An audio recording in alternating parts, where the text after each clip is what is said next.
passo a palavra de pronto ao Reni Cuquier, que tem 20 minutos para a sua exposição. Vamos lá. Tem que vir para cá. Bom dia, pessoal. Eu quero falar de dois assuntos. Muito legal estar aqui, em primeiro lugar, mas eu acho que tem dois temas importantes que eu quero colocar, muito mais para a gente refletir e debater depois da fala, que eu acho que é mais interessante. O primeiro deles é continuando um pouco do que o Arthur começou a falar, que é a questão da política. E nós temos um entendimento de política muito restrito. Isso é muito ruim, porque é isso que afasta a gente da política. Quando a gente pensa em política, a primeira coisa que vem na nossa cabeça é partido político, é governo, é política governamental. Só que a política é algo muito mais complexo e muito mais inerente à nossa realidade, à nossa essência. Quando a gente está interagindo entre amigos, nós estamos fazendo política. Dentro de casa, na família, existe política. Numa faculdade e no trabalho, tem política. Num relacionamento, tem política. Aqui, nós estamos fazendo política. Não porque nós estamos falando de política, mas a interação, ela é política. E a política, ela se manifesta de várias formas, e às vezes a gente não percebe isso. Quando a gente pensa na política, por exemplo, na esfera individual, eu como pessoa, qual é a minha política? Minha política são os meus valores, o que eu acredito, o que eu acho que funciona, isso é política. Política aí está expressada como crenças, valores. A gente pode pensar em política como um grupo. E aí, uma demanda política de um grupo é o quê? Eu quero ser autônomo, eu quero ser dono do meu nariz, eu quero me autogovernar. Então, todas as discussões de um grupo que quer ter uma nação para ser independente é uma discussão política. Quando a gente fala em política dentro do Estado, que é essa que a gente está mais acostumado, aí nós estamos discutindo entre direitos, deveres, obrigações, que não deixa de ser política. E talvez o mais interessante para mim é quando a gente olha para a economia, e eu sei que bastante gente gosta de olhar aqui para a economia do ponto de vista puramente racional, e você não consegue fazer isso porque você não elimina a política da economia. Por quê? Imagina que a gente, dentro da estrutura de governo, vamos pegar isso daqui, vamos dividir esse auditório em dois. De um lado, a gente tem ambientalistas e de outro, sindicalistas. E aí a gente tem que decidir como é que nós vamos gastar o dinheiro. Essa discussão é o quê? Política. Ela não é econômica. O que é uma discussão econômica? Custo-benefício. Relação de custo-benefício. Legal, custo talvez é mais tangível, quanto que eu vou perder, é mais universal. Agora, quando a gente vai falar em benefício, vai ter gente aqui que vai falar, eu gosto de viajar. Não, eu quero comprar um carro. Não, eu quero comprar uma casa.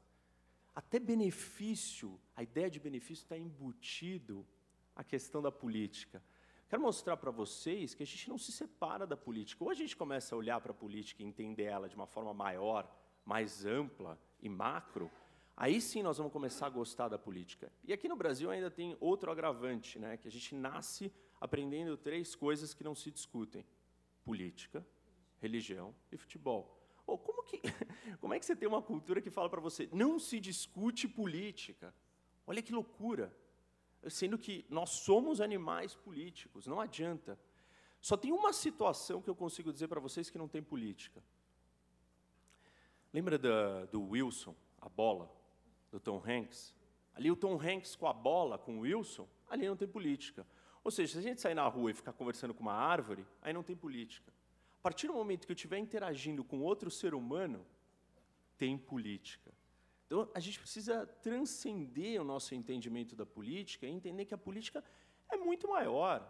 A política é a base de tudo. Nós, como seres humanos, somos animais políticos o tempo inteiro.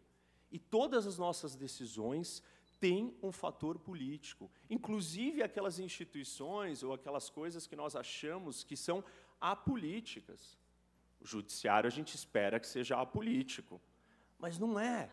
A economia a gente espera que seja apolítica, mas não é. Então, quando a gente absorve isso, nós vamos começar a dar uma importância para a política verdadeira e maior, e que é o papel dela. E aí a gente não vai cair no que os gregos diziam, Os gregos diziam, a palavra idiota, os gregos falavam que quem não gostava de política era o idiotês.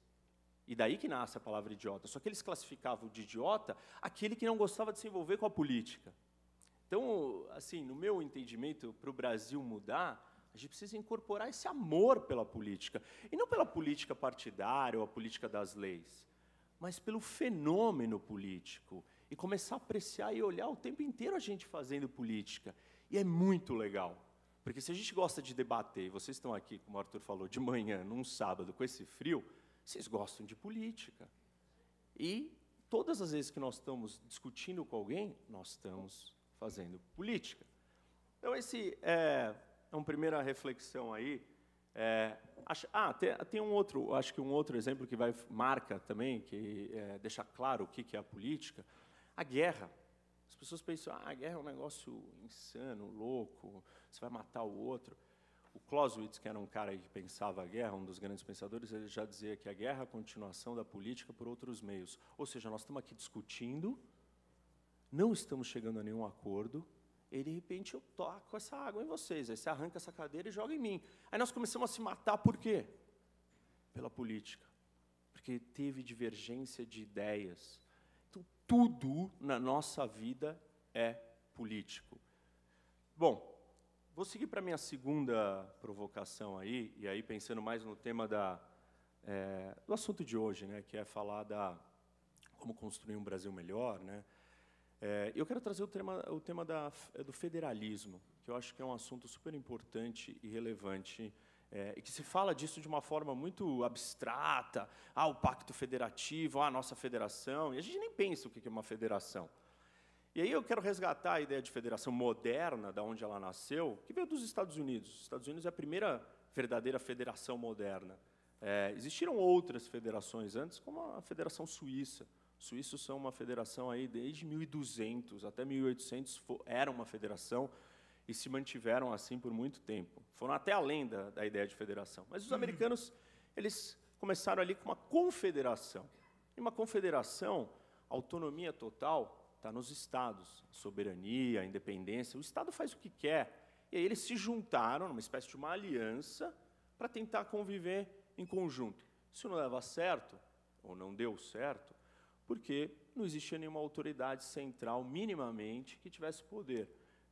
Você não tinha impostos, aquela confederação não tinha como ter nenhuma autonomia ou nenhum poder sobre os outros.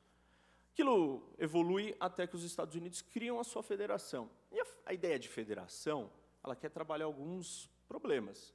Primeiro que federação, normalmente, está preocupada com países grandes. Por quê? Você tem muita diversidade, então você tem que aglomerar todo mundo dentro de uma mesma estrutura que funcione. Então, esse é um aspecto. Depois que ela tenta equilibrar a autonomia, a minha autonomia pessoal ou do meu grupo individual, com aquele conjunto maior que a gente se associou e quis caminhar para algum lugar. E aí já começa algumas das dificuldades, né? Federação também implica uma ideia de diversidade. Por que a gente criou uma federação, uma união? Porque nós temos alguma coisa em comum, mas, no fundo, nós somos bastante diferentes e cada um quer seguir o seu caminho de um jeito, que é uma realidade do Brasil. Não existem só federações enormes. A Suíça é um país minúsculo e é uma federação, mais do que uma federação, uma confederação hoje, né, quase. Bom, existem duas maneiras como as federações nascem, e aí é curioso a gente entender a nossa federação, como que ela nasceu. Existem o que a gente chama de forças centrípetas, que aí os estados são autônomos, e eles decidem que sozinhos eles são fracos, vamos se juntar. Essa é a história da Suíça, a história dos Estados Unidos. Existem outros tipos de federação que são movidos a uma força centrífuga. E aí, o Estado está lá, centralizado forte, só que ele é muito grande, muito difícil de ser administrado. Então, o que a gente vai fazer? Vamos separá-los um pouco, vamos dar mais autonomia. E esse é o caso do Brasil. Qual o problema disso? Isso tem uma certa artificialidade. Por quê? Porque ela não nasceu, cada um de nós éramos separados e autônomos e decidimos, olha, nós mantemos a nossa autonomia, mas vamos se juntar por um projeto maior. Não foi isso que aconteceu.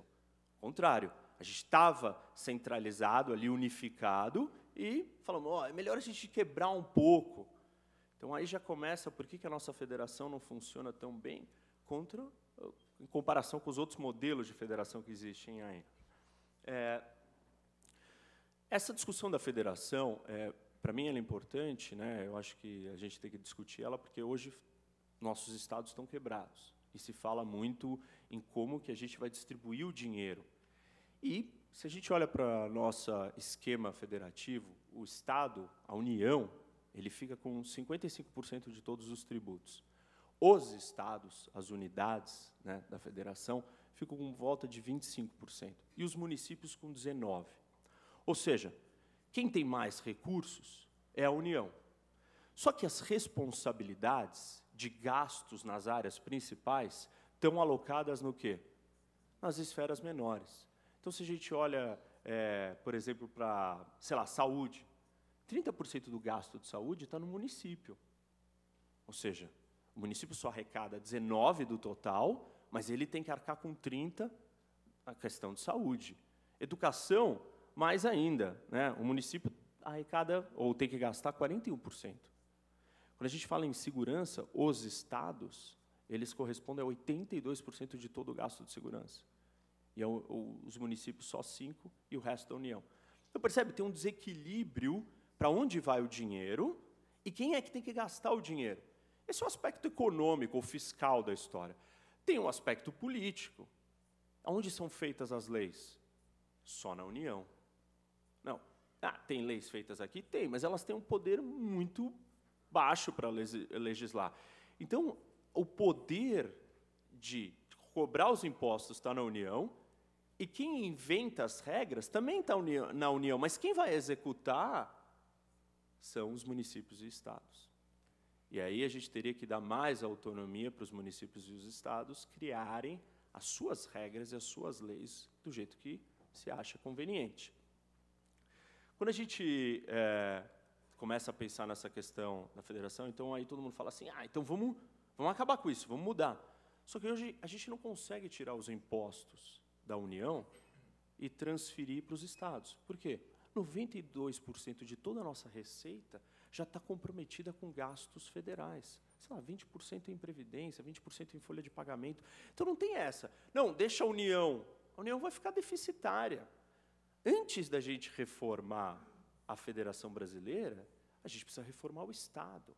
E a gente precisa diminuir o tamanho do Estado, senão não adianta simplesmente distribuir para os estados e para os municípios os impostos. Não vai dar certo, não vai funcionar. E aí tem um outro questionamento que eu acho interessante nisso, é que, tá bom, então se a gente der os impostos para os estados e municípios, quer dizer que vai dar tudo certo? Não, porque aí tem a questão cultural dessa autonomia nunca ter existido. É a ideia do que eu falei no começo da força centrífuga. Nossa federação, ela nasceu uma imposição de cima. Agora você vai ser autônomo. Não, eu não era autônomo e sabia gerir e cuidar. Os estados não estão só quebrados porque eles não têm recursos da União. Eles estão quebrados por má gestão também. Então, aí tem uma outra dificuldade, né, para a gente pensar e refletir. Eu acho que, quando a gente traz esse assunto da federação, não se pensa, talvez, numa coisa que seja um ponto de bastante irritação, né? Um Estado ele sustenta o resto do país, tem uma concentração de recursos aqui, essas discussões. Mas, se você faz parte de uma federação, sempre vai ter que ajudar os outros Estados que têm menos. Essa discussão da União Europeia. Não é a Alemanha tendo que sustentar ou pagar a conta dos gregos? Os gregos jamais serão tão produtivos quanto os alemães.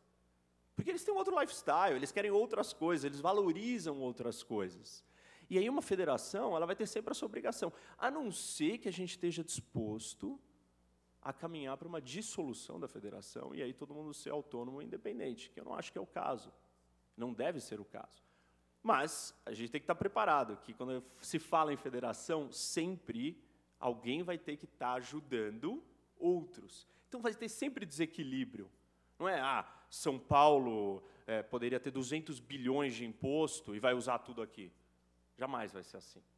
Se é uma federação. Mas aí eu acho que é uma outra discussão. Eu só quero finalizar com um exemplo que eu estou vivendo. Eu sou secretário adjunto de Segurança Pública da cidade de São Paulo agora.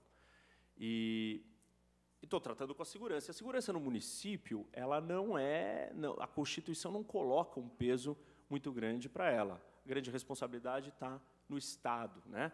Então, eu fico olhando para a Guarda Municipal e eu vejo que tem uma oportunidade, um espaço. E eu acho que, por exemplo, essa é uma área onde mais autonomia, né? Nós temos um problema de segurança no Brasil gravíssimo. Então, a criação de uma nova polícia, com poder de polícia, o que a Guarda não tem, seria interessante. Ainda mais porque existe uma discussão aqui no Brasil complexa sobre reforma das polícias, e é difícil, porque nenhuma das polícias vai querer perder o seu poder, a sua estrutura.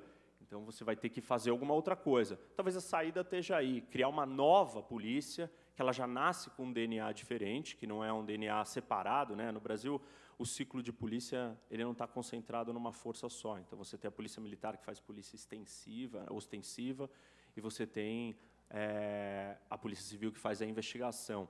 Em outros países, como os Estados Unidos, é só uma polícia que faz o ciclo todo. Talvez as guardas civis possam ser um experimento do Brasil de que ela faça o ciclo todo na esfera municipal. Obviamente que nós vamos ter um problema aí de discussão de onde vai vir o dinheiro das guardas municipais e temos que vencer uma resistência que, ao longo do tempo, nunca permitiu que as guardas tivessem mais atuação, que era o medo de que a guarda se tornasse uma guarda pretoriana. Então, o prefeito vai ser dono, vai ter o exércitozinho dele. Isso não vai acontecer em cidades grandes. Então, acho que isso é uma solução. Mas eu vejo um papel do município atuando. Se o município tivesse mais autonomia, ele está aqui, no dia a dia, lidando com os problemas. E aí, é um tipo de reforma que tem a ver com esse pacto federativo, a responsabilidade do município para cuidar de outras coisas. Claro, vai ter a discussão do dinheiro, de onde vai vir o dinheiro para essa nova polícia, ou para essa guarda. Mas, enfim, chega, já estou quase no meu tempo, e não era nem para falar tanto. Eu queria só jogar as ideias para a gente debater aí depois, quando abrir o espaço. Obrigado, gente.